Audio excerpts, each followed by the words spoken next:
¿Me escuchan? Buenas tardes.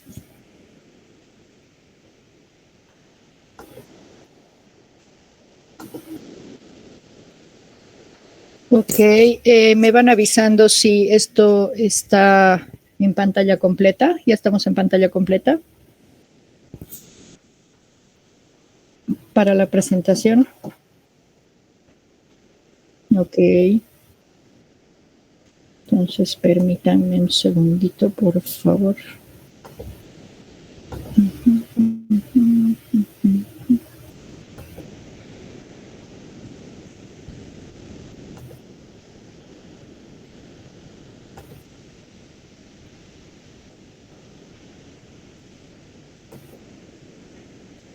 Si no me permite el micrófono.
A ver, ¿me pueden avisar si sale? Porque no estoy logrando.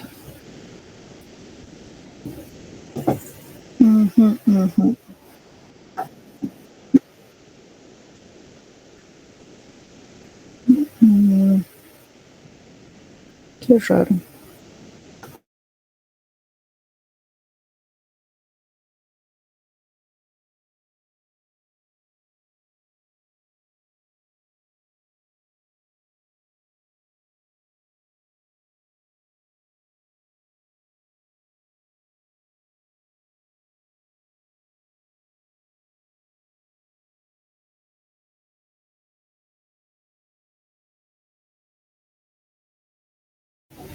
¿Pueden verificar, por favor, los que están ahorita, el que ha habilitado la sala?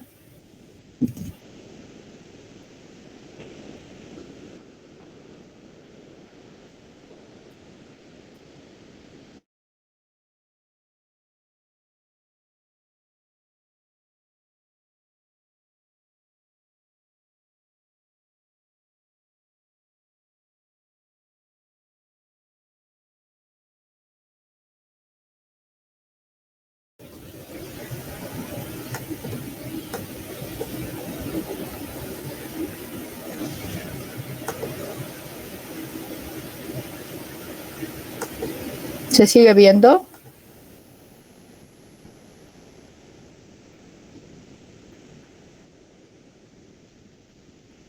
Pero no cambia.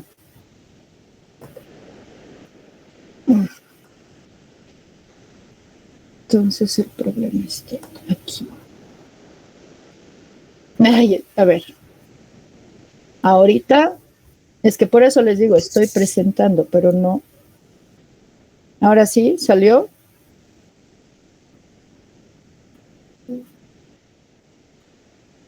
Ahora sí estamos con la primera. Ya, estoy en pantalla completa. Ahora sí. Ok, buenas tardes. Mil disculpas, no nos estábamos pudiendo entender. Yo compartía, pero el resto no me veía. Primero, darles la bienvenida a este primer curso, agradecida con los organizadores por haberme invitado a dar esta charla. Inicialmente me habían solicitado epidemiología, incidencia y patología, pero preferí trabajar esto que es prácticamente engloba eso, que es la visión clínico-patológica del cáncer de próstata. Ahora sí están viendo, ¿verdad? ¿Me confirman, por favor, qué esté pasando? Gracias. Ok, vamos a empezar un poquito trabajando desde las bases con los hitos históricos de lo que respecta al cáncer de próstata, ¿sí? El cáncer de próstata como diagnóstico oficial ya se remonta hace ya más de 200 años. Como órgano, la glándula prostática en 1536 ya fue identificada por el anatomista veneciano Niccolò Massa y a posterior, es decir, antes de 1538, esta ya había sido ilustrada por el flamenco Andreas Vesalius. Ya es desde 1853 que John Adams nos describió el primer caso de CEA de próstata o cáncer de próstata confirmado por histología, es decir, por el histopatológico que realizamos nosotros en el Hospital de Londres. En la década de 1880, el urólogo americano William Welk realizó la primera prostatectomía radical. Obviamente aquí ponen el dato de que el paciente no sobrevivió. Hasta 1941, un bioquímico americano, Charles Huggins, descubrió la castración como efecto sobre el cáncer de próstata y a partir de ello pues empezaron a desarrollarse los tratamientos de deprivación androgénica. En 1950, la radioterapia y todos los avances quirúrgicos permitieron tratar el CEA de próstata localizado con mejores resultados y mayor eficacia. Es para 1970. Dime. ¿No estás en hitos?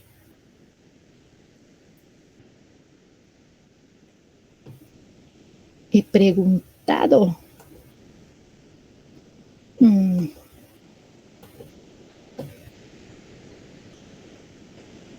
Pero aquí está cambiando.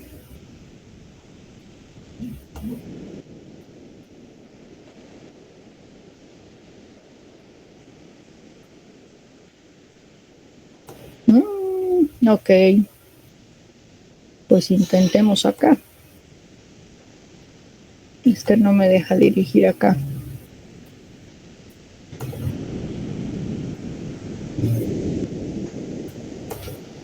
Es que acá no me deja manipular en este formato. Comparte y se queda bloqueado, fijado.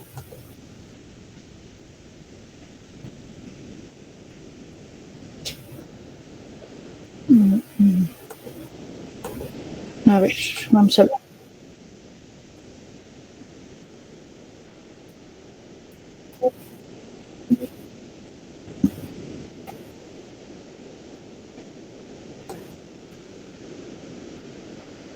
Sí, ya lo he hecho. Y no. Créeme que he intentado de todo. A ver. Es que ahorita me marca lo que estoy pasando, pero en la computadora. Me está pasando lo que está abierto en la computadora. A ver, vámonos de nuevo. Qué horror.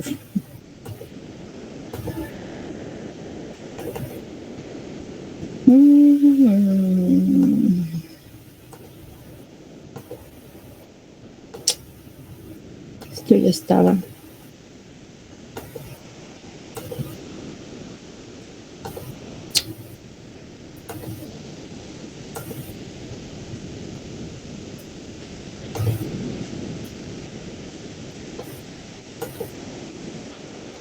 Ahí ven.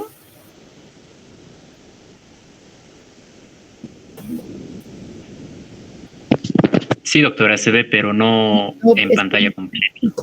Sí, porque no me da acceso a la pantalla completa. No son problemas. A ver, denme un segundo, por favor, porque... A ver, ¿qué pudo pasar?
Ahora sí.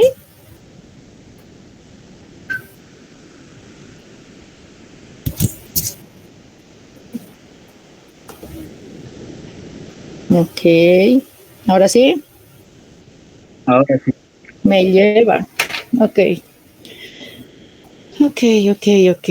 Volvamos a empezar. Ahora sí estamos. Ok, como les decía, entonces estábamos trabajando un poco el tema de los hitos históricos. Bueno, ya íbamos prácticamente en los 70s y 80s, donde la detección temprana se volvió un pilar fundamental para el tema diagnóstico, ya que para ese tiempo ya se había desarrollado las características del tacto rectal y todo lo que conllevaba la medición del antígeno prostático específico, que ya muchos de ustedes conocen bajo las abreviaciones del PSA prostático. El hoy del cáncer de próstata obviamente está ya llevado a todo lo que es la evolución tecnológica. Todas las técnicas se han convertido en mínimamente invasivas en la parte terapéutica, que los urólogos sabrán mejor desarrollar, como son el tema de la radiocirugía, los cyberknives, etcétera. En la parte investigativa, hoy obviamente se continúan explorando todo lo que son factores de riesgo, como ser la edad, la obesidad, el tema de historia familiar, porque cada vez se van desarrollando en base a estos las terapias más efectivas para poder combatir la enfermedad en todas sus etapas. Cuando hablamos de epidemiología, ahora voy a tratar de separarles lo que es la epidemiología general, que básicamente en temas de literatura americana, pues se marca como la segunda causa más común de cáncer, ¿sí? El segundo cáncer más común y la segunda causa de muerte por cáncer en varones en los Estados Unidos. Se considera un hallazgo de autopsia hasta en un 40% en pacientes mayores de 60 años. El cáncer de próstata incidental se da en aproximadamente un 25% de todas las cistoprostatectomías que se realizan dentro del marco de los manejos o tratamientos del cáncer de vejiga. A nivel mundial, las tasas por edad más altas se encuentran en lo que es Oceanía, América del Norte y Europa. Las tasas más bajas en países en desarrollo probablemente tengan que ver porque se manejan diferentes programas de detección y vías de diagnóstico, es decir, que no estamos llegando a diagnosticar, ¿no es cierto?, la totalidad de ellos. Y definitivamente la mayor incidencia se da en varones de ascendencia africana. Cuando hablamos de la epidemiología que nos corresponde, bueno, también se considera, como habían mencionado en la introducción, la principal enfermedad que está afectando a la población masculina en Bolivia. Se mantiene como el segundo cáncer en incidencia en nuestro país, todavía no alcanzando el primer lugar que tiene el cáncer de cuello uterino en mujeres. Datos obtenidos del Programa Nacional de Lucha contra el Cáncer del Ministerio de Salud y Deportes en nuestro país nos marca que entre 2016 y 2020 tenemos un registro de 3.001 casos nuevos y 905 defunciones. Todo esto representa una tasa de mortalidad de aproximadamente un 30.2%.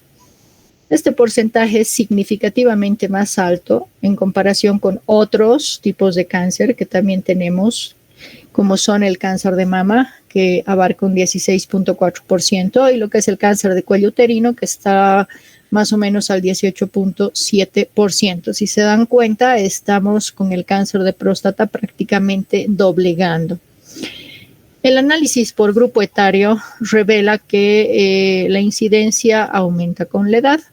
Es decir, que la epidemiología que nosotros tenemos aquí a nivel Bolivia, pues no está alejada de la literatura general.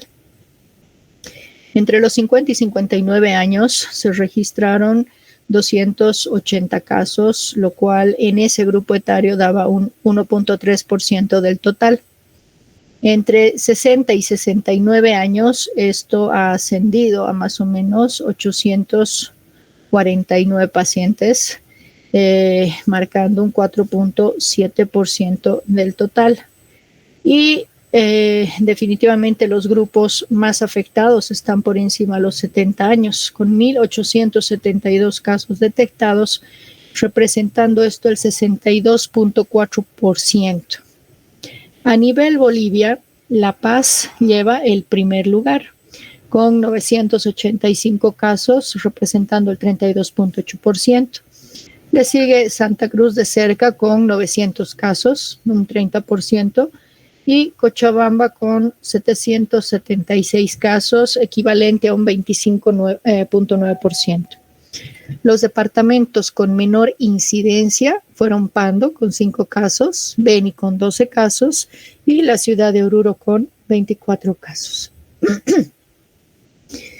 En la parte epidemiológica tenemos que ya se proyecta que va a haber un aumento en la incidencia general del cáncer de próstata, sobre todo en las próximas décadas, no solo a nivel mundial, sino también a nivel regional en América Latina.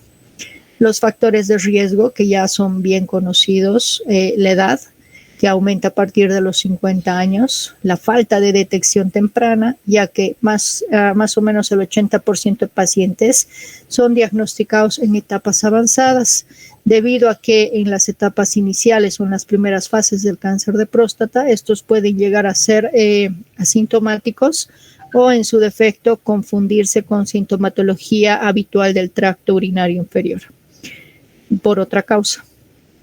La poca cultura de prevención, básicamente son muy pocos los varones mayores de 45 años que deciden hacer sus chequeos de rutina. Esto definitivamente dificulta el que se pueda mejorar la cultura de prevención y diagnóstico temprano. En temas de mortalidad, la principal causa de muerte por cáncer es definitivamente el cáncer de próstata, a pesar de que es una patología altamente prevenible, ¿sí? La tasa de mortalidad es más o menos 11.5 por cada 100,000 hombres. Estos registros datan del 2019, o sea que esto ha debido aumentar. Las estrategias de prevención, que definitivamente tienen que ver con la detección temprana, recomiendan hacerse los exámenes de rutina a partir de los 45 a 50 años. Incluso si existe el antecedente familiar, esto debía tener un grupo etario más bajo, lo cual incluye hacer los exámenes de PSA en sangre y el examen físico general que realiza el urólogo. Para poder entender el cáncer de próstata desde el punto de vista de la anatomía patológica, es imprescindible el poder tener que recordar la parte anatómica y la parte histológica. Anatómicamente, la próstata tiene una forma cónica, ¿sí?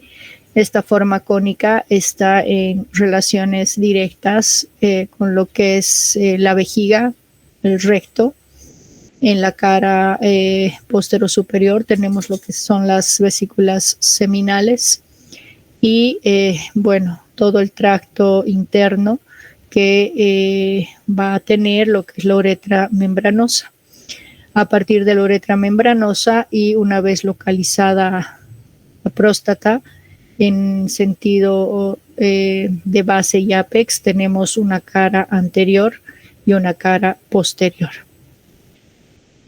Habitualmente en la parte del gráfico que les pongo ahí, ¿no es cierto?, es para poder tener una idea de la representación que se tiene de las zonas anatómicas, ya que la zona periférica, que es la más prominente, que abarca más o menos un 70% del órgano, es donde surge el cáncer de próstata.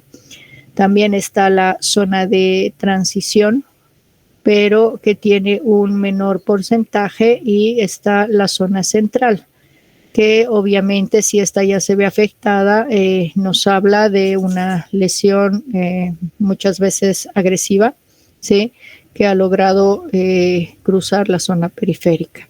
También tenemos la zona fibromuscular y la región periuretral como tal. En los dibujos histológicos que ven en la parte inferior, ¿sí?, en la inferior izquierda, está un corte histológico en hematoxilina y eosina que muestra los componentes habituales de una próstata normal. La próstata está compuesta por lo que son los acinos glandulares, ¿sí?, y un tejido fibroconectivo, fibromuscular en el estroma, ¿sí? Habitualmente la arquitectura de la próstata no neoplásica es una arquitectura irregular, ¿sí? No son luces perfectas ni nada, son luces totalmente irregulares, lo cual nos permite a nosotros como patólogos el poder detectar de manera un poco más sencilla cuando estamos frente a un SEA de próstata, porque ahorita en breve vamos a ver cómo se distingue, ¿no es cierto?, y cómo se ponen estas glándulas que ahorita las ven todas irregulares o de luces irregulares cuando esto se transforma en carcinoma, ¿sí? La foto del reborde azul, que ya está a mano derecha, es solamente una ampliación para el detalle de una estructura glandular prostática. Habitualmente tenemos hasta 2 o más hileras de núcleos, ¿sí?, en una distribución un tanto irregular. Tenemos un citoplasma que está elongado, ¿sí?, un tanto eosinófilo, y pueden haber secreciones, ¿sí?, siempre y cuando no sean las secreciones que corresponden o dan las características de malignidad, que ya vamos a ver en breve. En la parte de generalidades para el cáncer de próstata, vamos a definir al mismo como una neoplasia maligna, por mucho la más común de la glándula prostática, ¿sí? Se origina, el que vamos a ver que es el habitual, se origina del epitelio secretor prostático, cuyas características clínicas y radiológicas lamentablemente no son muy sensibles ni específicas. Sabemos que los diagnósticos se van a dar a partir de que el urólogo va a generar las biopsias con aguja de corte, porque clínicamente el paciente ha podido presentar un aumento en el PSA sérico. ¿Por qué decimos que estas características no son sensibles ni específicas? Primero, porque la parte clínica se sobrepone a otras patologías, ¿sí? Como son las infecciones urinarias, entre otras, o las litiasis, que me pueden generar de alguna manera la misma sintomatología. La parte serológica, el PSA, si bien es glándula específica, es decir, no hay otro órgano que me pueda elevar el PSA sérico, no es patognomónico ni es categórico de cáncer, porque otras instancias pueden elevar clínicamente el PSA, desde la hiperplasia prostática benigna, pasando por las prostatitis, un cateterismo previo antes de tomar la prueba, el hecho de que tu paciente haya tenido actividad sexual antes de la prueba, cualquier grado de estimulación de la glándula prostática nos puede aumentar el PSA sérico. Manejar bicicleta, montar a caballo, etcétera, etcétera. Entonces, tenemos que entender que el PSA nos va a colaborar, ¿sí? Bajo ciertos parámetros, pero no nos puede garantizar el abordaje o la especificidad hacia cáncer. Dentro de las neoplasias o dentro de lo que es el cáncer de próstata, que es un término clínico muy genérico, para nosotros en patología, pues tenemos una amplia gama, ¿no?, de neoplasias que pueden, tanto benignas como malignas, que pueden afectar a la próstata, ¿sí? En la última clasificación de la OMS, que es la que nos dirige, les tengo aquí divididas todas las que están como tumores del área epitelial, ¿sí?, de estirpe epitelial, y todas las que son los tumores mesenquimales propios de la próstata.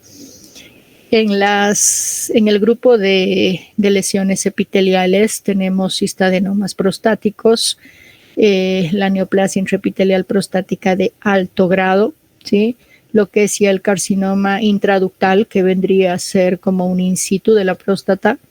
Está en un recuadro los dos diagnósticos más frecuentes, más habituales, que son el adenocarcinoma acinar prostático y en menor frecuencia, pero también presente en nuestro medio, el adenocarcinoma ductal prostático, ¿sí? La diferencia es la glándula de origen, ¿sí? El acinar es de los acinos pequeños y el ductal deriva de los conductos de mayor calibre y casi siempre son periuretrales.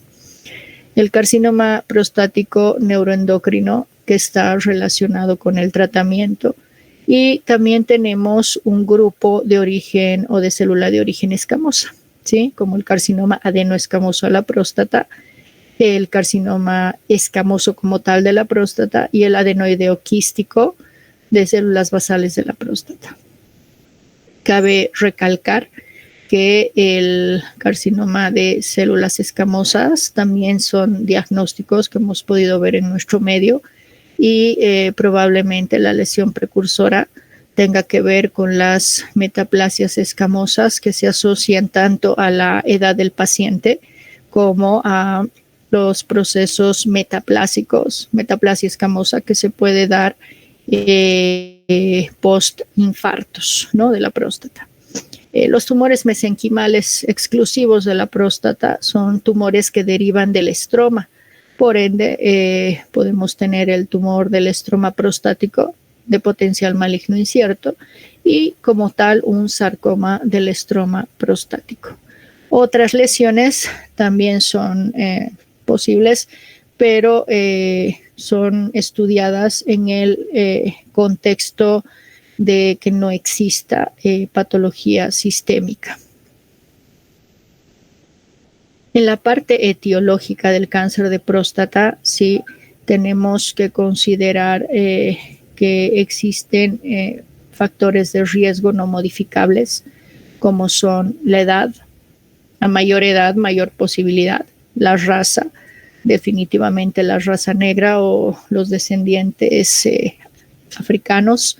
En nuestro caso, tenemos nosotros a los afro-bolivianos, ¿no es cierto? El tema de los antecedentes familiares. Estos tres son factores de riesgo no modificables, es decir, que no hay mucho que nosotros podamos hacer dentro de estas características para restar o detener la enfermedad. También existe el tema de la susceptibilidad genética vinculada a la herencia, que ya lo hemos comentado, el mayor riesgo en familiares de primer grado con CA de próstata, las mutaciones del BRCA2 o del BRCA2 que aumentan el riesgo hasta 5 veces más. Si tenemos un paciente con mutaciones en el BRCA2, el cáncer de próstata se va a dar a una edad mucho más temprana de la habitual, con peores resultados en temas de su supervivencia. Ahora, existen otras variantes de línea germinal adicionales que van a estar asociadas a un mayor riesgo de cáncer ante la presencia del HOXB13. Mayor riesgo en pacientes con síndrome de Lynch. También se han identificado numerosos polimorfismos de un solo nucleótido, en la abreviación SNP, que tiene un efecto bajo a moderado sobre el riesgo y progresión del cáncer de próstata. Los niveles elevados de IGF-1 pueden conllevar a un mayor riesgo de tener cáncer. Estos factores de riesgo, ¿sí? Tienen que ver con los que hemos visto que no son modificables, y los modificables tendrían que ser los ambientales.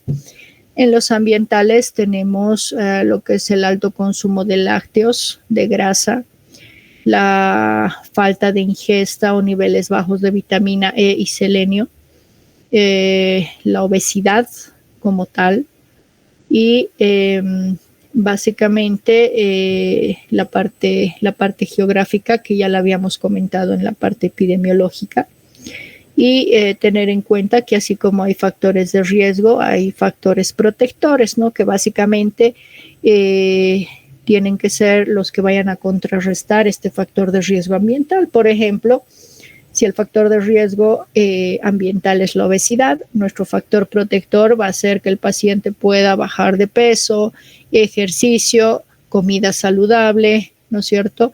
Aumento en el consumo de, ya sea de suplementos en cuanto a vitamina E y selenio, entre otros, porque esos sí son modificables.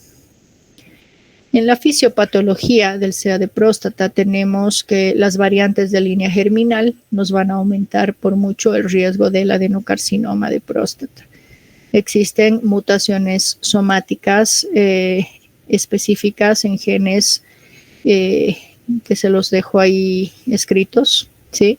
El ERG, el FLY1, el SPOP, el FOXA1, el IDH1, el PTEN, el TP53, el MYC, el CDH1 y otros como son el reordenamiento genómico somático más común, como es la fusión del gen regulado por andrógenos, el TMPRSS2, con un miembro de la familia de transcripción ETS.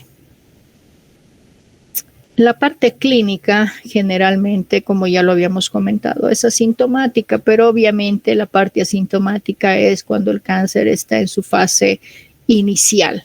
Cuando ya está localmente avanzado o el paciente ya tiene metástasis, la clínica puede llegar a ser muy evidente o solaparse con otras patologías. En este caso se logra descubrir después de que empezamos la investigación a partir de síntomas inespecíficos del tracto urinario inferior, como son la dificultad para orinar, flujo urinario lento débil, la disfunción eréctil, la presencia de sangre en orina, dolor a nivel de cadera, columna o huesos en general y la debilidad en las extremidades inferiores. En la parte clínica, el examen rectal digital no ha restado su importancia, ¿sí? La próstata puede estar normal, puede estar agrandada, puede tener rasgos asimétricos, puede tener la consistencia dura, que habitualmente es una de las características de presentación del SEA de próstata, o simplemente tener un nódulo palpable presente. Cuando hablamos de la parte laboratorial clínica, tenemos la elevación del PSA sérico con todas las aclaraciones que antes hemos vertido. Se utilizan, o esto manejan mejor los urólogos, que son los puntos de corte del PSA para poder generar ellos la indicación de mandar al paciente a su biopsia con aguja, ¿sí? Les dejo ahí los que son los puntos de corte específicos para la edad. Y algo que me pareció interesante dentro de la parte clínica es el tema del PSA3, que es un biomarcador urinario para el cáncer de próstata, que también he visto que los van a desarrollar. Pero les dejo solo esta antesala que me pareció interesante, ya que este PSA3, ¿sí? Es una parte del RNA, es un RNA mensajero. Se puede obtener en la orina después de generar un pequeño masaje a la glándula prostática y vendría a ser sino una nueva forma de diagnóstico en relación a que solamente detecta células cancerígenas, a diferencia del PSA habitual que se eleva de manera cruzada con otros estímulos. La parte diagnóstica, que es la contraparte que hacemos nosotros, tiene que ver con la biopsia de próstata sistemática y guiada por eco transrectal.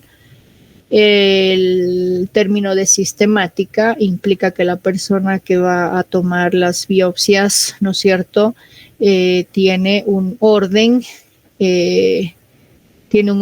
que seguir dentro de la fase anatómica para poder mandarnos las biopsias por sextantes. La biopsia con aguja transperineal, ¿no es cierto?, es otra vía de acceso que se asocia a menor riesgo de infección y que es las opciones que ahora están tomando. Se habla también que para diagnóstico se puede trabajar con la resonancia magnética prebiopsia, ¿sí? O sea, antes de hacer la biopsia, luego le hacemos las biopsias clásicas, complementadas con biopsias dirigidas ante cualquier anomalía radiológica. Nos ayuda a identificar de mejor manera el cáncer de próstata que a la parte clínica le está molestando, ¿sí? En nuestro medio probablemente es más frecuente el encontrar el SEA de próstata incidental en productos de RTUP, de resección transuretral prostática, por otras causas. Habitualmente las resecciones que han tenido PSAs normales, tactos rectales normales, cuando envían la muestra para anatomía patológica, puede, con estas características clínico-laboratoriales normales, ¿no es cierto?, podemos de manera incidental nosotros diagnosticar y reportar carcinomas acinares o en su defecto carcinomas ductales de próstata. Para la fase diagnóstica, uno de los apoyos primordiales que tenemos en la anatomía patológica son los estudios de inmunohistoquímica, en los que nuestro mejor amigo son los marcadores de células basales. Para ello podemos utilizar citocaratinas de alto peso o la P63, que es mucho más específica.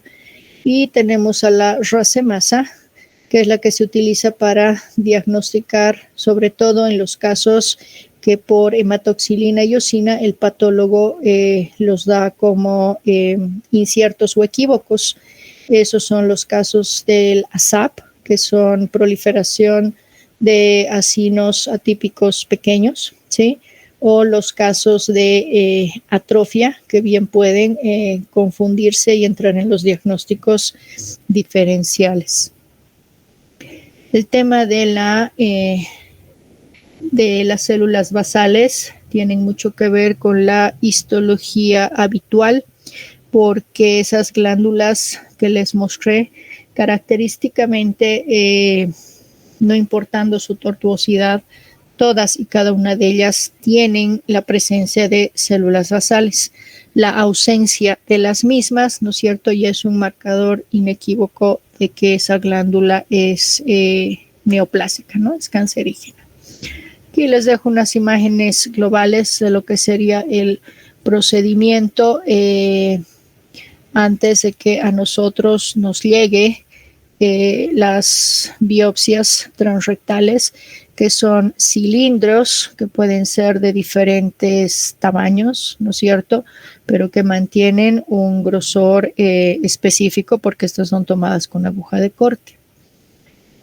Estas muestras habitualmente en nuestro medio tienen medios de transporte distintos, pero todas ellas deberían estar en formol al 10% para este estudio, ¿sí? A la mano izquierda les dejo lo que son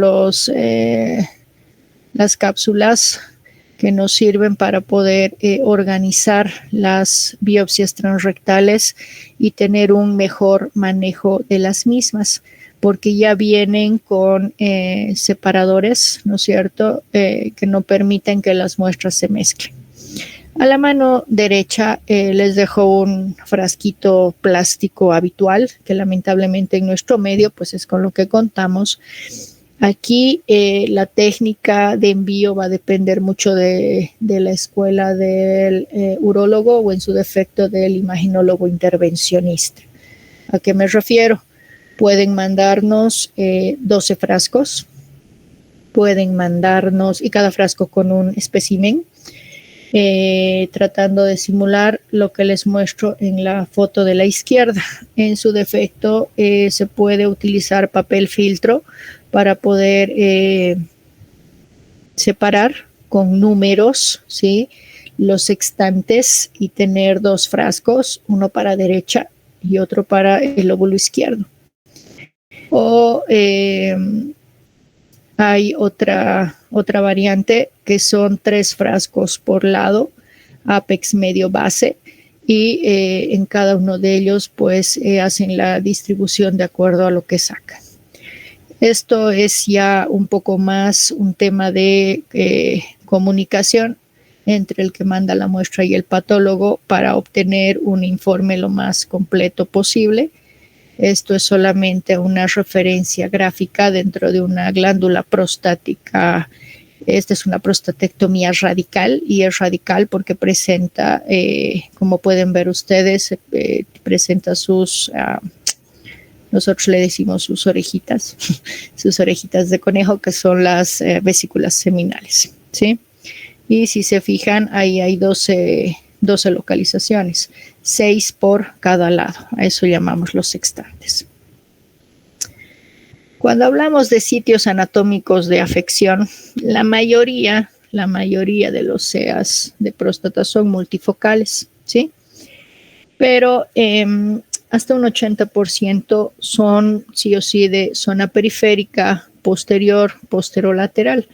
Y eso también explica la fácil accesibilidad a través de la biopsia transrectal. Aproximadamente un 13 o un 20% se encuentran en la zona de transición. La mayoría de los cánceres de próstata clínicamente significativos surgen pues de la zona periférica, y es por eso su accesibilidad.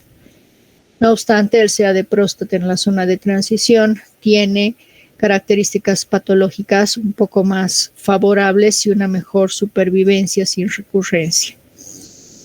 La próstata en su cara anterior se ve afectada con menos frecuencia, pero probablemente sea debido a un muestreo inadecuado por el método de biopsia estándar, es decir, que es muy complicado que se pueda acceder como tal a la próstata anterior por el método de biopsia transrectal.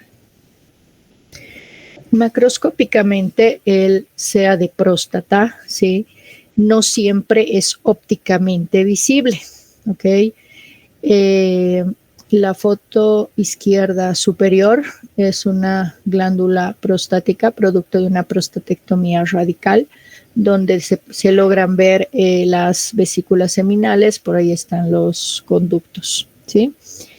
En estos cortes, que ya son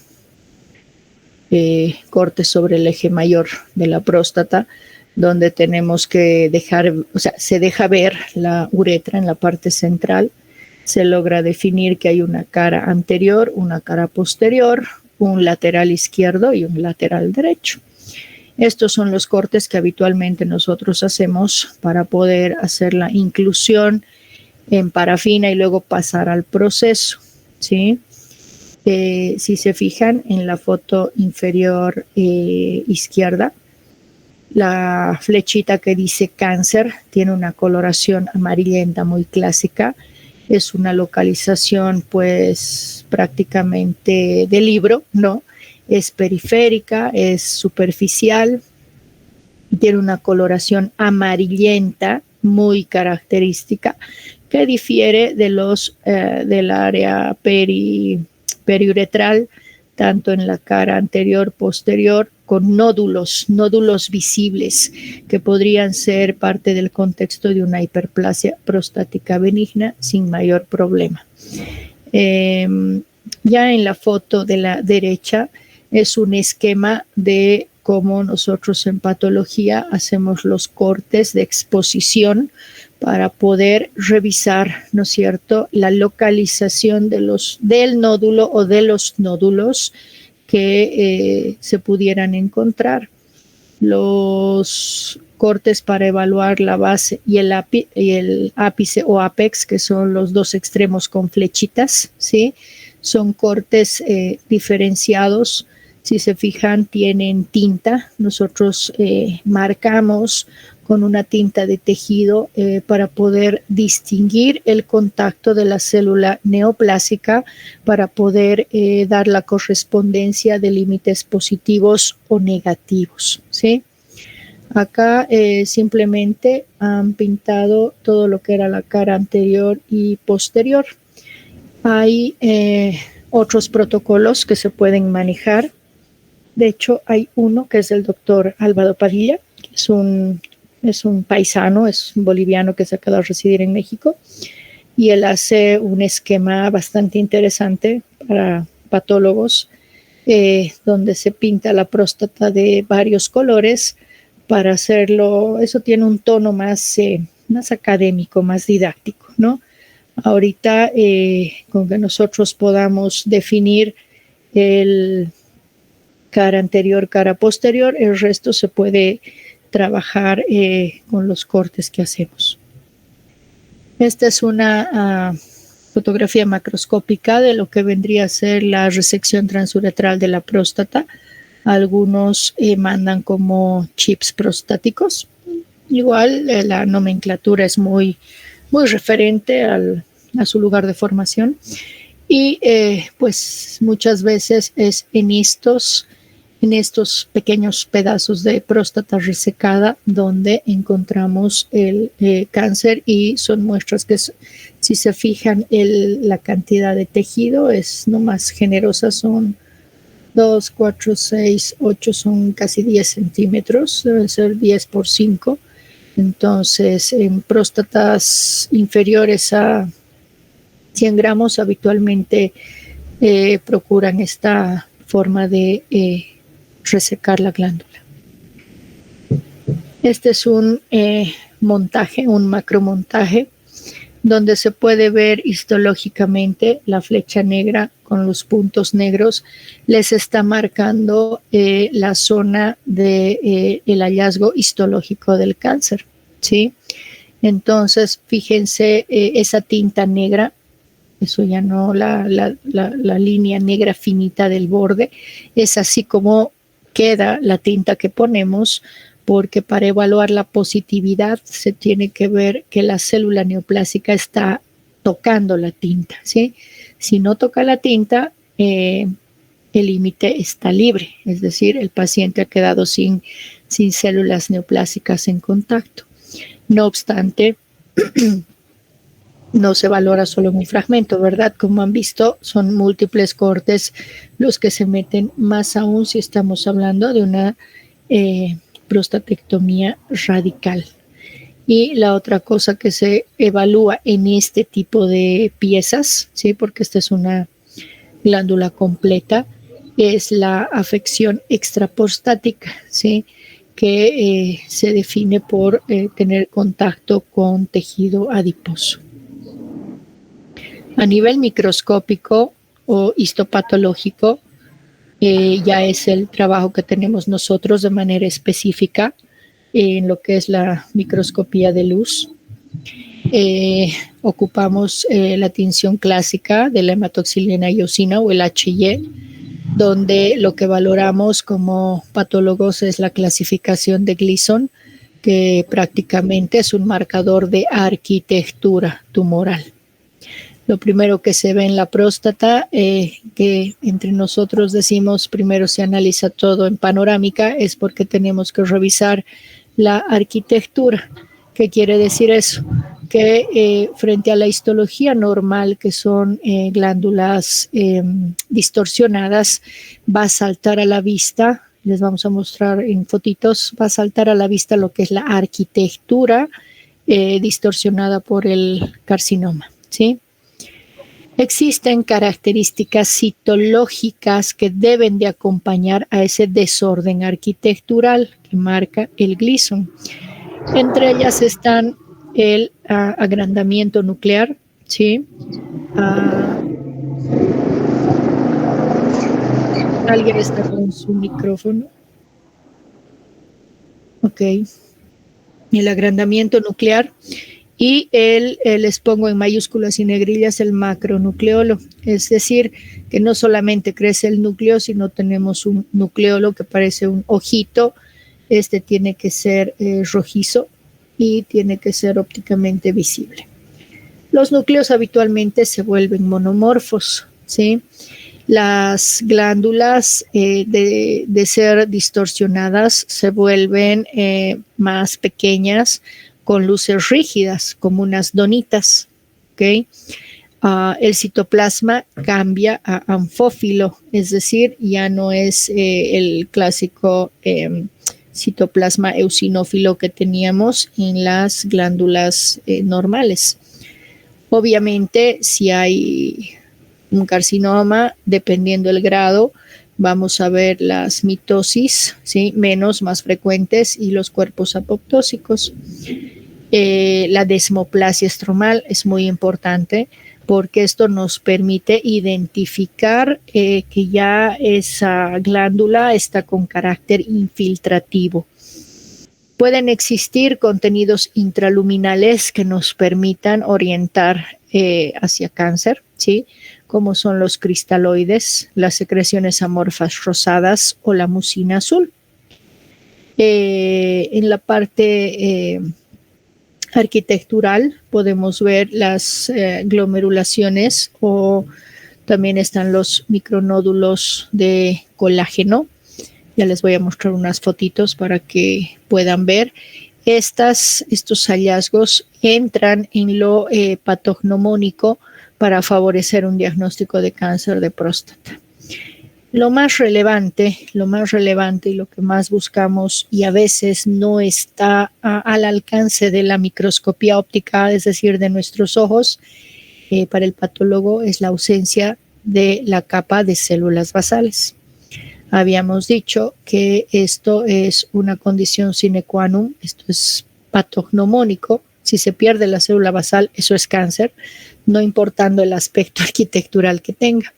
Pero generalmente, o bueno, por lo menos en primer mundo, las próstatas salen sí o sí con inmunohistoquímica, ¿de acuerdo? Pero Nosotros habitualmente pedimos esto para una confirmación cuando queda la duda de si existe o no la presencia de celularidad basal. La foto superior izquierda, sí, es un corte histológico en HY. Es una biopsia transrectal, obviamente magnificada, donde pueden fijarse que las glándulas tortuosas son las normales, ¿sí? Pero estas que ya se ven pequeñas, ¿sí? Muy pequeñas, esas ya son las que desde la panorámica a nosotros nos llaman la atención para poder bajar a mayor aumento y analizar todas las características citológicas que les había yo propuesto, ¿sí? Entre esas características citológicas están núcleos más redondeados, ¿sí? La presencia de los nucleolos, estos ojitos que están viendo por acá, ¿sí? Aquí en esta es muy obvio que ya no hay celularidad basal. Algo muy importante es que son glándulas que tienen una hilera de núcleos, ¿sí? No olvidemos que habíamos hablado que una glándula normal tiene más de una capita de núcleos, aquí está, y tiene una distorsión de la luz. Entonces, estas que ya se ven más bonitas, más ordenadas, pues no, estas son las malas, ¿sí? Y estas son las prolongaciones glomeruloides. Patólogo se caracteriza por tener mucha imaginación, ¿de acuerdo? Así que solo quiero que se remonten a la forma que tenían sus nefronas, sus glomérulos en histología, y pues que es que a eso nos recuerda, ¿no es cierto? Y esto es una característica que nos puede favorecer a un carcinoma de próstata, ¿no? Esta de acá es otra condición sine qua non para hablar de cáncer de próstata. Esto de acá es un filete nervioso, ¿sí? Un filete nervioso. Y estas glándulas, ¿sí? Son glándulas neoplásicas. Ojo, fíjense que estas no tienen luces perfectas, también se ven irregulares, ¿de acuerdo? Pero para mala suerte de nosotros los patólogos existen variantes del carcinoma acinar de próstata, y entre ellos están los carcinomas pseudo hiperplásicos. ¿Qué quiere decir eso? Que se ven como una hiperplasia común y corriente, pero una hiperplasia común y corriente no tiene por qué ir y envolver filetes nerviosos. Entonces, ese dato es una característica que a nosotros nos facilita, ¿no es cierto?, el diagnóstico de cáncer. Las otras características que veíamos son estos cristales, ¿sí? La presencia de estos materiales amorfos en la luz, que son totalmente eosinófilos, y estas de aquí, estas que están viendo aquí, tienen que ver con características que favorecen a un CA de próstata, ¿sí?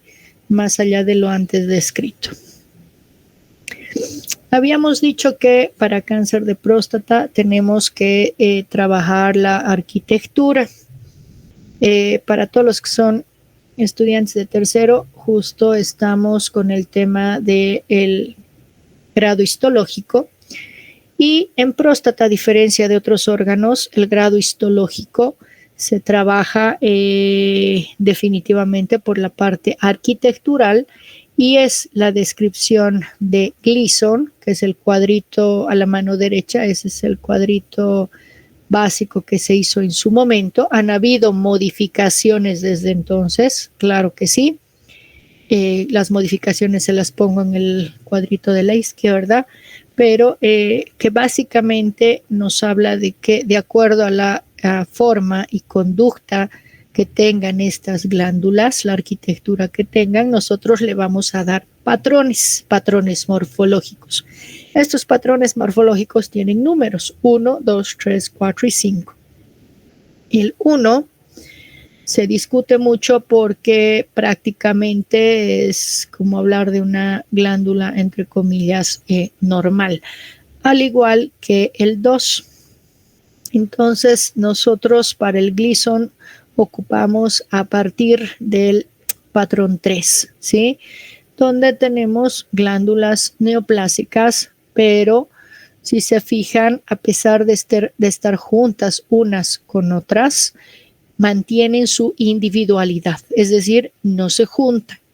Ya en el 4 tenemos estas mismas glándulas, pero ya han generado fusión, se han fusionado unas con otras, dando el famoso patrón cribiforme. El patrón cribiforme, criba hace referencia a coladera, ¿sí? Entonces, si se fijan, son pues como coladeras, ¿sí?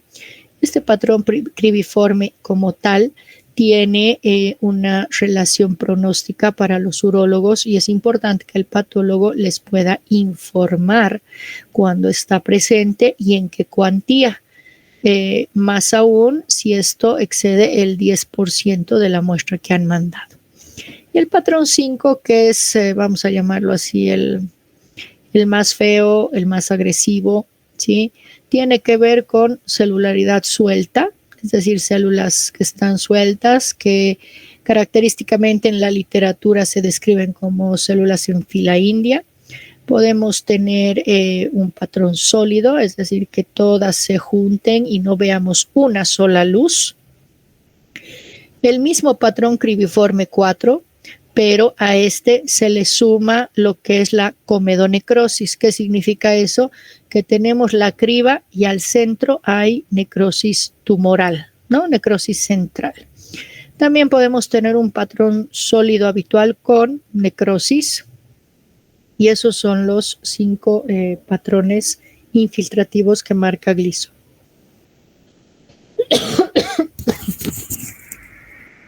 Perdón,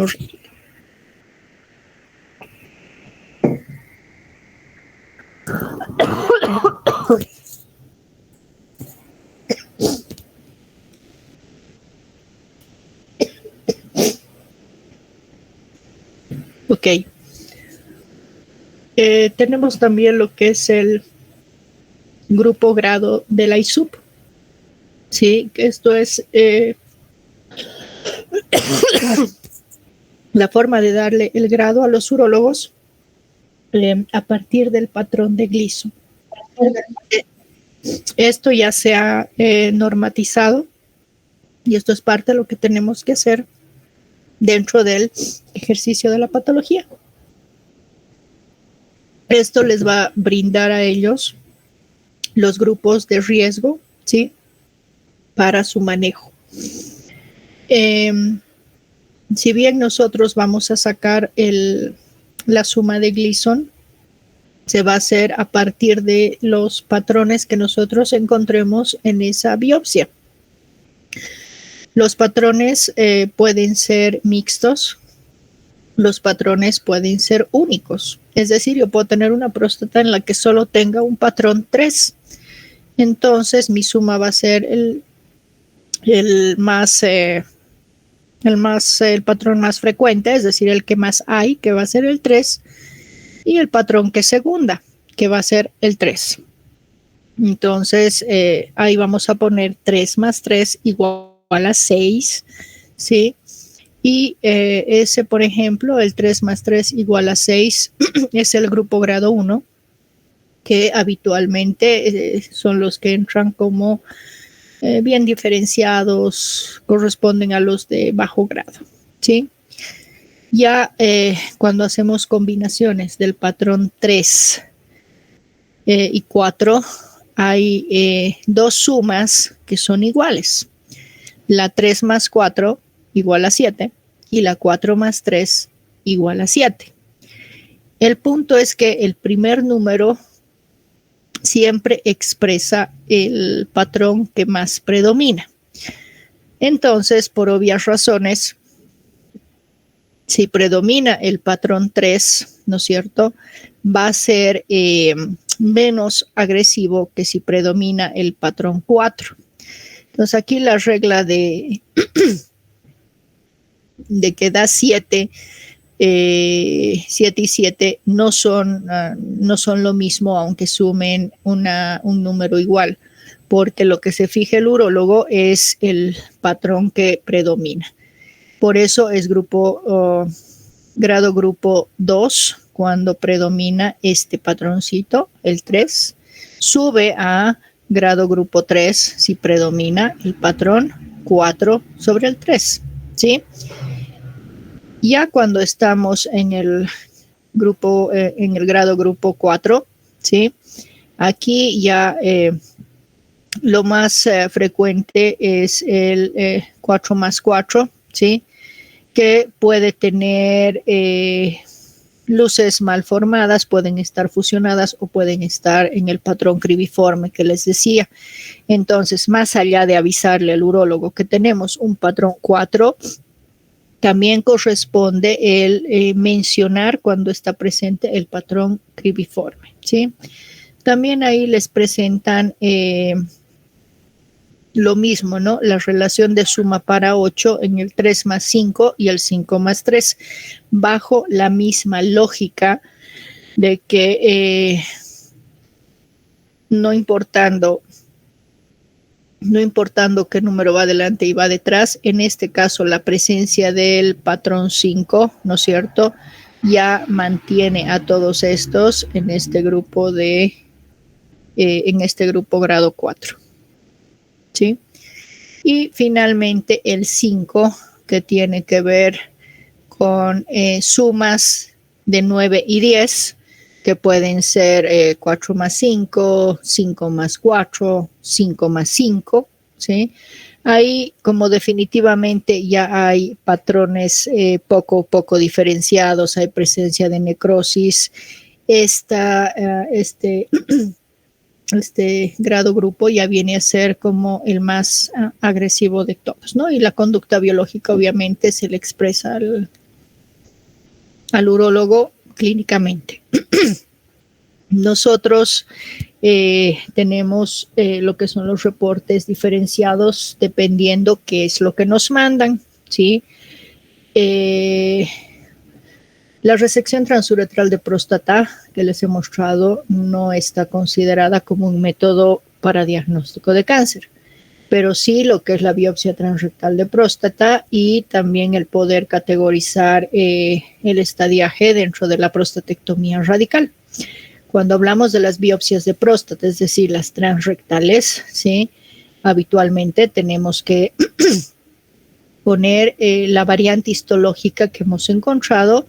Como les mencionaba antes en la clasificación de la WHO, de la OMS, podía ser el clásico adenocarcinoma cinar, podría ser un adenocarcinoma ductal, podríamos tener un componente mixto, que también hemos tenido, podríamos estar diagnosticando un adenocarcinoma escamoso, es indistinto, ¿sí? Pero ahí el patólogo les va a dar el nombre propio del hallazgo.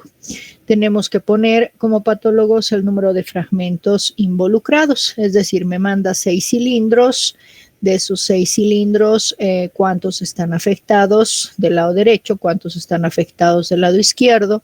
Si estos vienen con las especificaciones de apex vértice, ¿no es cierto? También hay que detallar aquello. Se pone la longitud, ¿sí? Máxima del hallazgo del hallazgo de cáncer. Se tiene que especificar si existe o no invasión perineural, si hay o no datos de extensión extraprostática. La extensión extraprostática se va a dar si dentro de la muestra estamos viendo nosotros tejido adiposo e inmerso en el tejido adiposo vemos las células neoplásicas que están en el estroma prostático. Sí o sí se tiene que dar la puntuación de Gleason, ¿sí? Como ven aquí, este caso en particular era un 3 más 4 igual a 7, pero fíjense que se le pone ahí 10% corresponde a un patrón 4 y no tiene morfología cribiforme. Yo personalmente solo pongo si encuentro el cribiforme y en qué porcentaje, pero Acá nos mencionan que sería interesante mencionar la ausencia del cribiforme también, ¿no? Y finalmente les damos la clasificación de la ISUP como grupo grado 2. Cuando estamos frente a una prostatectomía radical, ¿no es cierto? Que básicamente es el procedimiento a seguir siempre y cuando las características clínico-imagenológicas de estadiaje le sean convenientes al urólogo, pues le hacen la prostatectomía radical. En ella tenemos lo mismo, tenemos que especificar el tipo histológico del tumor, le tenemos que dar el Gleason. En este caso, en la prostatectomía radical, se le da el primer número, el segundo número para hacer la suma, pero también puede haber un Gleason terciario. ¿Qué significa eso? Que si hemos encontrado un 3 más 3 y por ahí en una partecita de la próstata hay un pequeño foco de, no sé, un 4, ¿sí? Podemos poner que tiene un grado Gleason terciario 4 en menos del 5%, porque si excede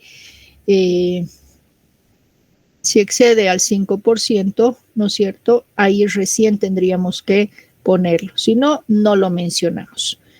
Hay una regla para poder mencionar al terciario. La puntuación de Gleason se pone en la suma y se le da nuevamente su grupo grado, ¿no? Se tiene que poner cuando es prostatectomía radical la ubicación del tumor dominante, es decir, donde hay mayor volumen, que puede ser vértice derecho, ápex izquierdo, de acuerdo a la inclusión que hacemos, ¿no? Se tiene que certificar la extensión extraprostática, si ha sido identificada o no. Hay que revisar lo que es cuello de vejiga o base, si está afectada o no. Las vesículas seminales, que se las divide en derecha e izquierda y cada una se tiene que dividir en proximal, medial y distal, ¿sí? Prácticamente una inclusión total, pero de manera separada, para poder ver el cáncer de próstata en vesícula seminal no tiene una diseminación continua, puede ser saltada. Entonces se incluye por eso la base de la vesícula, la parte media y la apical. El estado del margen, que para nosotros es la tinta, y que muchas veces los urólogos nos dicen cómo está la cápsula. Bueno, en realidad no es una cápsula verdadera, sino es una pseudocápsula fibromuscular que está ahí, ¿no es cierto? Que nosotros con la tinta la podemos visualizar de mejor manera. Es con esto que les damos a ellos el estado del margen a positivo o negativo. Positivo, sí, solo sí la célula neoplásica maligna está pisando la tinta, ¿no? Está en contacto con la tinta. También es menester poner lo que es la invasión linfovascular, si la hubiera, y obviamente categorizar la permeación neural. Muchas veces, acompañando a la prostatectomía radical, mandan los ganglios linfáticos regionales. Y en este caso se pone si hay o no positivos negativos de todos los examinados.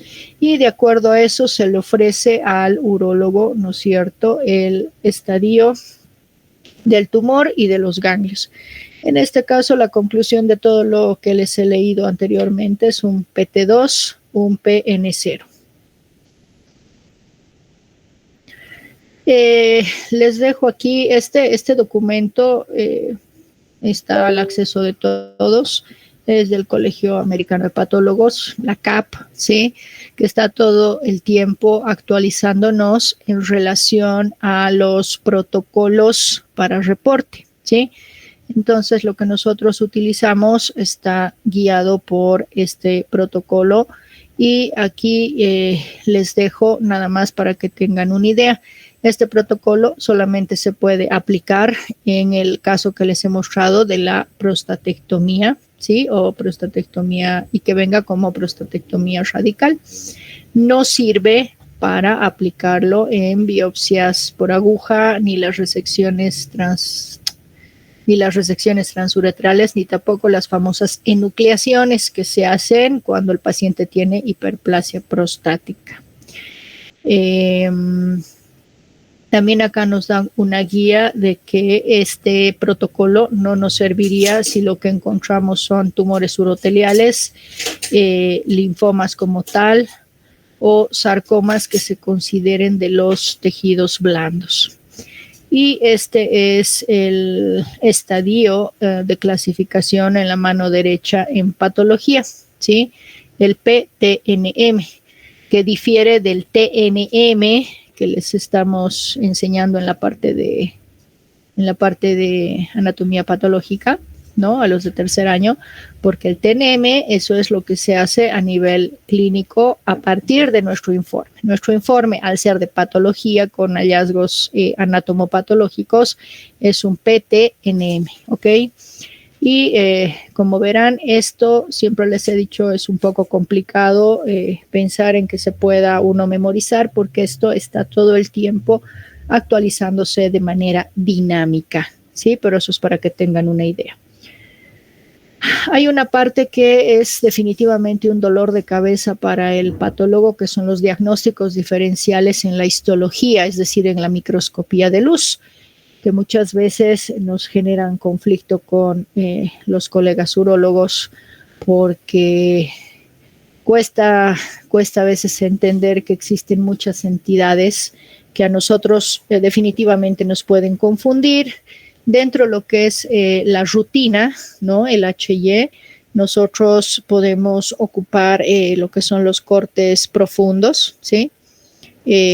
Los niveles que llaman algunas otras personas, en el sentido de que cada que nosotros vamos cortando, ¿no es cierto?, podemos mejorar o hacer aparecer la lesión, o muchas veces desaparece una lesión. Entonces, les voy a mostrar acá todos los diagnósticos que podrían chocarse histológicamente en algún momento con cáncer de próstata. Para empezar, el tejido prostático benigno, ¿sí? En general, no obstante, hemos quedado en que existen criterios histológicos, tanto arquitecturales como citológicos, que nos podrían permitir no entrar de manera directa a eso. La atrofia prostática siempre va a ser un dolor de cabeza. ¿Por qué? Porque existe una variante de carcinoma que es el atrófico, ¿ya? Entonces, sí es un conflicto que quede en manos de un HY el poder hacer este diagnóstico diferencial.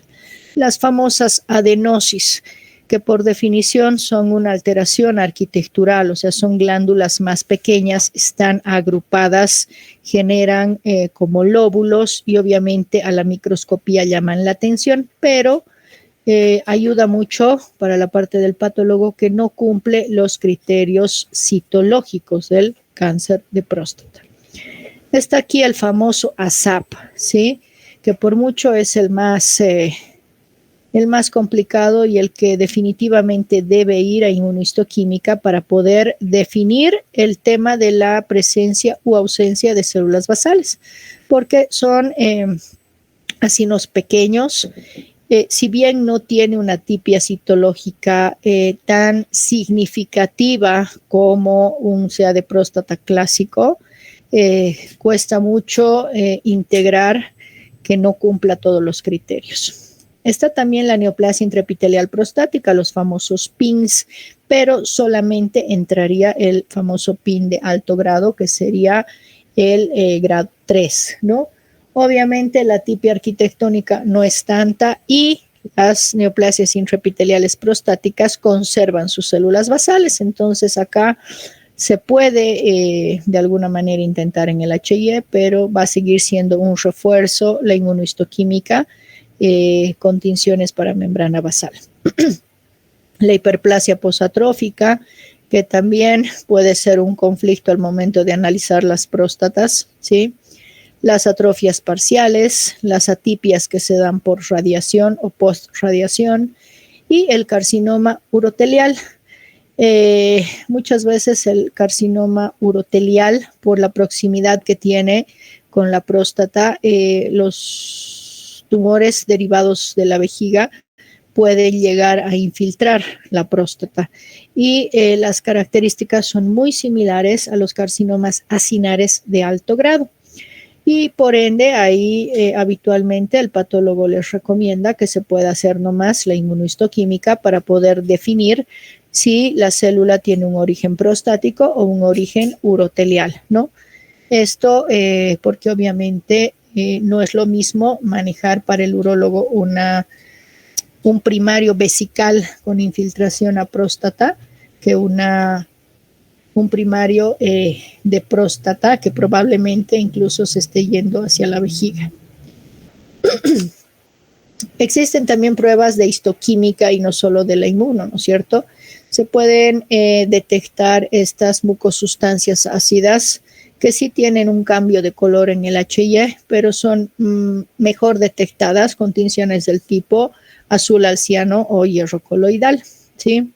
También está el manejo del PSA, pero solamente nos va a ayudar cuando estemos buscando distinguir una metástasis, ya que la marcación por inmuno del PSA nos va a decir que esa glandulita que estamos viendo tiene un origen prostático, no nos va a servir para más. Para las glándulas neoplásicas utilizamos la racemasa, ¿sí? Tenemos la citoqueratina de alto peso y la P63 que nos va a ayudar para membrana basal. Aquí les dejo unos ejemplos de la tragedia que tiene que sufrir el patólogo.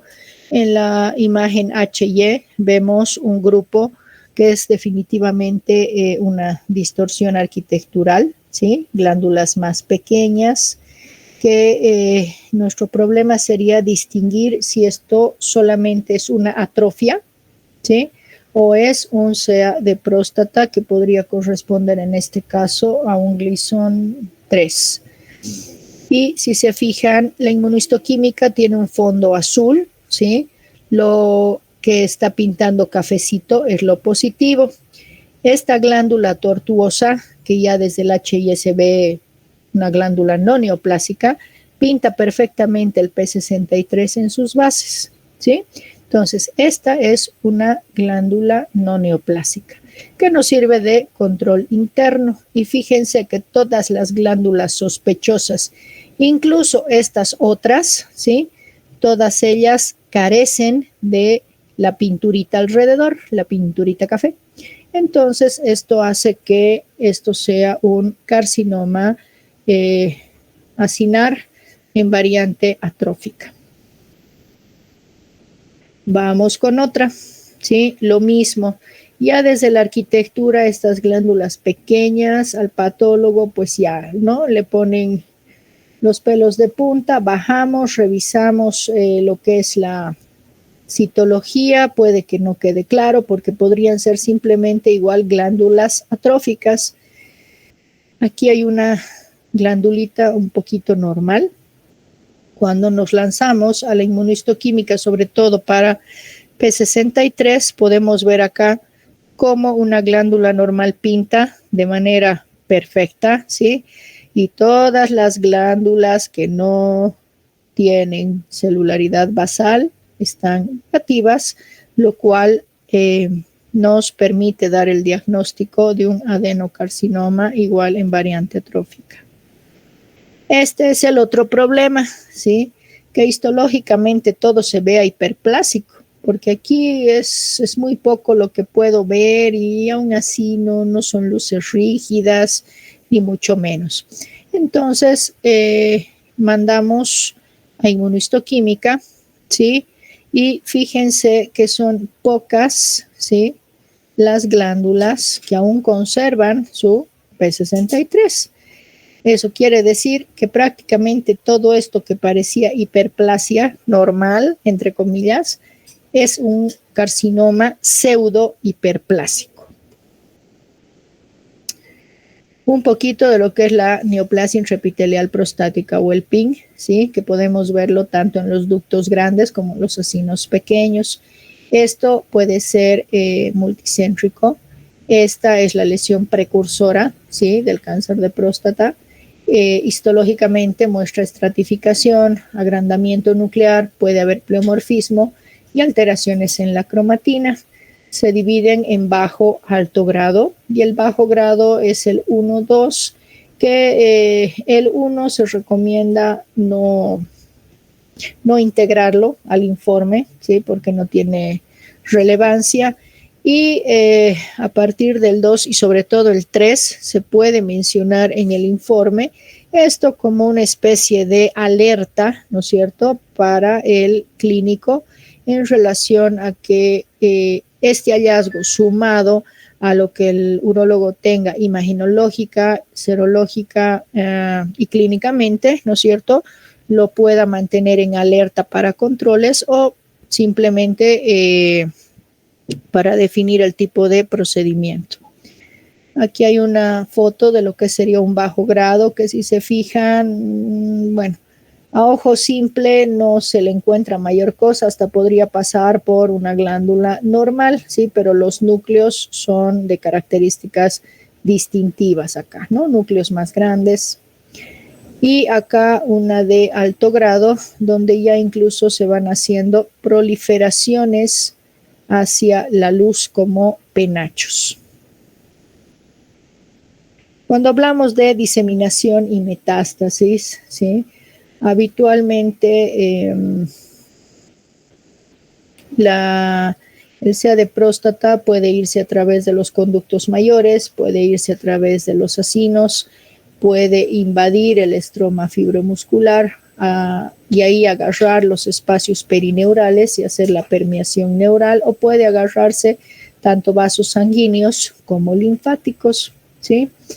Puede irse a través de la cápsula y hacer extensiones extraprostáticas hacia las vesículas seminales, puede invadir la vejiga, puede afectar la uretra como tal, puede hacer metástasis a hueso, que es el lugar que más le gusta a la próstata. Es por eso que hay pacientes que clínicamente los dolores de espalda, los dolores a nivel de cualquier huesito, que luego se les procura una radiografía o tienen algún accidente, una caída desde su altura, tienen fracturas patológicas y es ahí donde se descubre el cáncer de próstata, ¿no? Y la parte linfática, que no es tan habitual, pero que también se puede dar dependiendo de la variante histológica que nos toque. Cuando hablamos de afección extraprostática, esto ya es evidente muchas veces desde la macroscopía de los cortes que ya les he mostrado a ustedes, ¿sí? Aquí las partes amarillentas, si se fijan, están más hacia la periferia, ¿ok? Esto de aquí que se ve, hay un amarillo que es tejido adiposo, hay un amarillo que es tinta, y este otro amarillento, puntos amarillentos que ya corresponden al SEA de próstata. Estas son, si se fijan, vesículas seminales que han sido cortadas sobre el eje mayor de la vesícula, de manera transversal sobre el eje mayor de la vesícula seminal. Fíjense qué bonito, académicamente, claro, se ve esta parte de acá donde está el tumor infiltrado, ¿no? Esto obviamente va a ser categorizado en la histología y fíjense cómo hay una cara pintada de un color y otra de otro color. ¿Por qué? Porque las vesículas son derecha e izquierda y tienen una cara anterior y posterior, ¿sí? Y aquí estamos viendo lo mismo, que es un corte más hacia las vesículas seminales. Tal vez no se distingue mucho, pero hay una coloración amarillenta muy, muy característica del cáncer de próstata y son zonas más endurecidas, de consistencia más firme. Y bueno, en realidad todo esto que han visto va a ser desarrollado por la parte de los urólogos en la parte clínica, pero siempre pongo la recomendación de que la comunicación entre el clínico y el patólogo es fundamental. Hay muchas veces que nos mandan muestras, ¿no?, que tienen un PSA elevado, la sospecha clínica es muy alta y nosotros como patólogos pues no vemos aquello. Entonces solicitamos laboratorios, tratamos de integrar la enfermedad o darle una razón de ser a ese PSA elevado, que en nuestro medio muchas veces tiene un contexto más inflamatorio, a veces es inflamatorio infeccioso, llámese tuberculosis, brucelosis. Entonces, el que el patólogo pueda estar en contacto, comunicación con su urólogo, pues es fundamental para el éxito de, esta, de este abordaje que definitivamente tiene que ser multidisciplinario. Gracias. No sé si tienen alguna duda, pregunta, quedo a su disposición.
La agradecida soy yo por tomarme en cuenta. Gracias a todos por su paciencia con mis problemas tecnológicos iniciales y bueno, pues que tengan una final conclusión de jornada con este curso y será hasta otra oportunidad. Buenas tardes.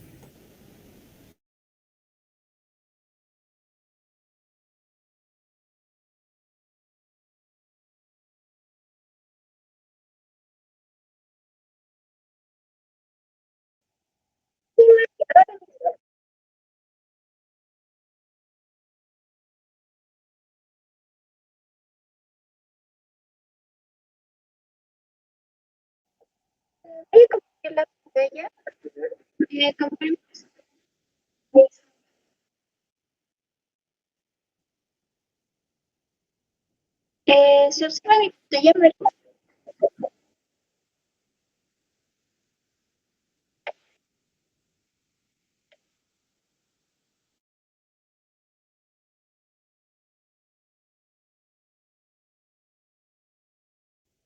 Ok. Primero vamos a sortear la revista.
María, estoy teniendo problemas con la página del sorteo.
Ya tenemos los resultados del primer sorteo de la revista. Sería Angelina Nicole Sánchez Beizaga.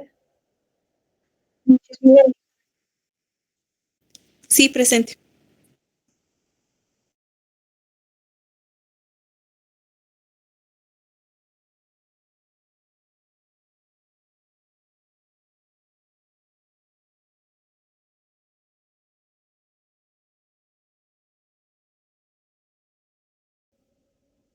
Para la siguiente van a ser las separatas. Y para las separatas sería Gabriela Nicole Mojante Mamani.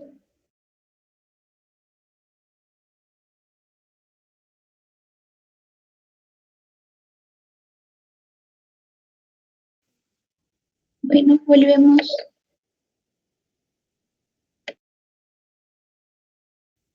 Wilder Flores Rodríguez.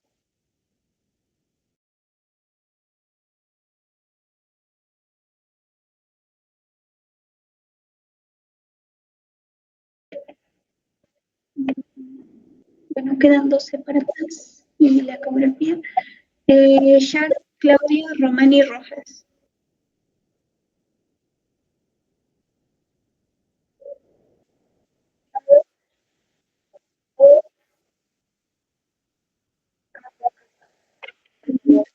Otro.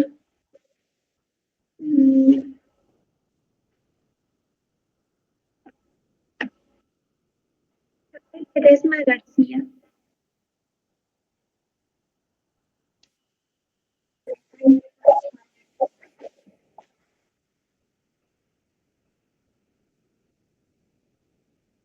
A la 1, a las 2, a las 3. Otro.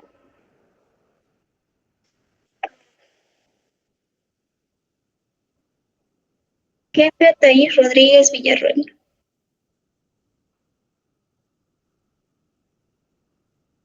A la 1, a las 2, a las 3.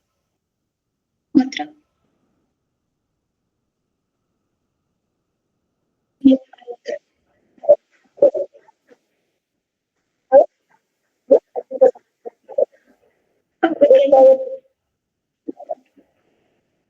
Gustavo Taquipiri Cruz. Sí, acá.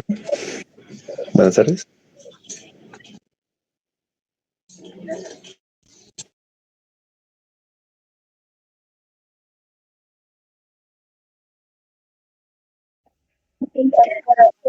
Otra separata.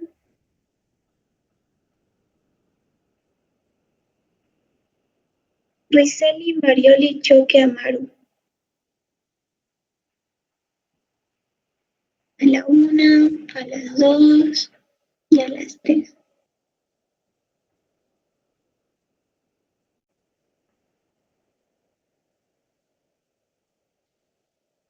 Otra vez Rizeli.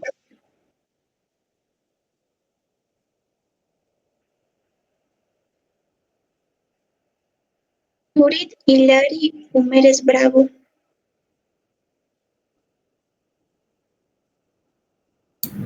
Buenas tardes, es mi hermana. Estamos conectadas aquí.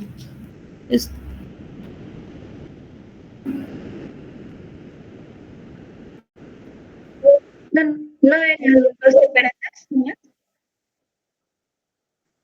No eran solo dos separatas, era una revista, dos separatas, una ecografía. Oh, ok. La siguiente igual una separata, entonces.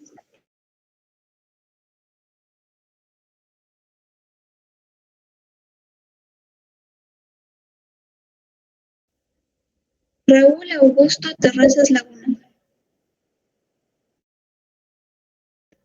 A la una.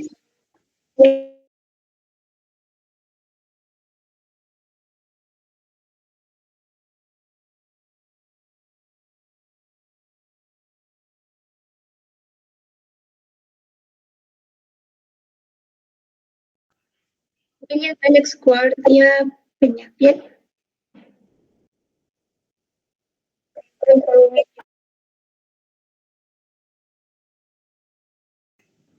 Claro, María, pero no sé si aplico.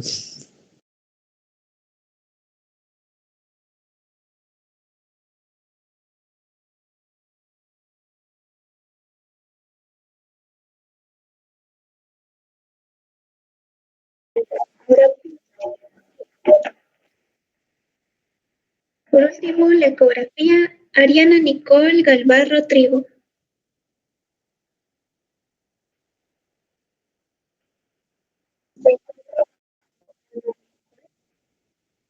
A la una, a las dos y a la...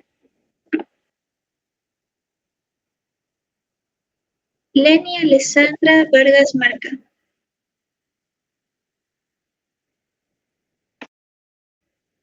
Leni a la una, Leni a las dos, Leni a las tres.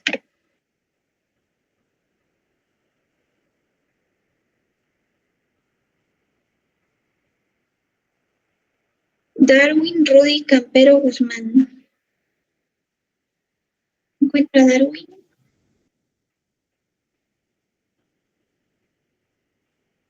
A la una, a las dos, a las tres.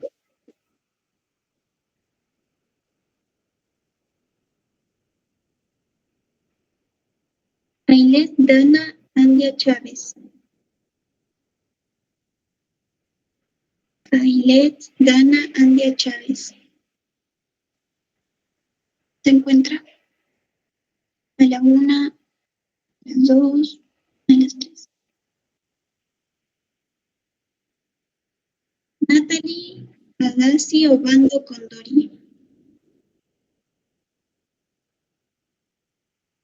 A la una, a las dos, a las tres. Yuri Valencia Quispe.